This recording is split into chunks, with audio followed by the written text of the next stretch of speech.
On the Trail of the Pioneer, an expedition to explore the lost promise of rail passenger service along the Oregon Trail. This is Robert Rynerson. In July-August 2008, the United States was in the middle of its fourth energy crisis since the end of its petroleum dominance in 1970.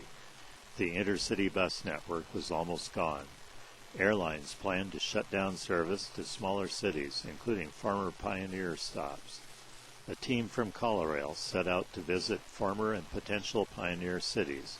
3,301 costly miles later, we answer the question, how ready are these cities? In 1997, Amtrak operated the Pioneer from Seattle and Portland through Boise to Ogden and then east to Denver. A bus connection linked it to the major Salt Lake City area. On the other hand, the Pioneer Restoration Organization has proposed that the Pioneer go into Salt Lake City and then use what railroaders call a Y connection to back in and out of the Salt Lake City station and proceed across Wyoming after serving the major transit focal point in Salt Lake City. Crossing Wyoming, the train would join the route that was operated previously. It would enter Laramie, Wyoming, and then the proposed route differs from Amtrak's plan. It would continue to Cheyenne in the Restoration Organization's plan, and then travel via Fort Collins and Boulder, Colorado to Denver, instead of taking the route through Greeley, Colorado. Wyoming is prepared for the Pioneer. The overland route would bring Wyoming into the national system. It serves university cities in the region. Stations are ready in potential Wyoming stops, and they're planned or ready at Colorado stops along the northern routes. As the ColoRail team traveled across Wyoming, we were impressed with the amount of local initiative that's been shown in getting ready for the Pioneer. In Evanston, Wyoming, the first stop up the Weber Canyon, scenic route from Salt Lake City, the city has a gem of a station. We're going to let you look at these stations now without narration.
In Wyoming, winter weather can be tough.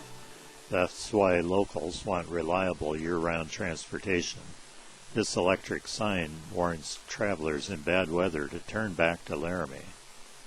The rest of the year, including the times when tourists are visiting, rental cars are available in Laramie, and there's also a terrific station available in Laramie. Let's take a visit to it. Of course, it has the logo that Amtrak left behind in 1997 when it withdrew, but the station is amazingly ready thanks to local initiative.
From Laramie, there are choices for Amtrak to make. In Cheyenne, the Pioneer Restoration Organization recommends a loop route that would bring trains from Laramie into Cheyenne and then south through Fort Collins, Colorado to Denver. That's a route that Amtrak hasn't tried before, and it offers 4 different locations for a potential Cheyenne station. Cheyenne is the capital city. This is the view of the Capitol building from the old Union Pacific station. That's up the main street of Cheyenne. But there are 3 other good locations that are open and available.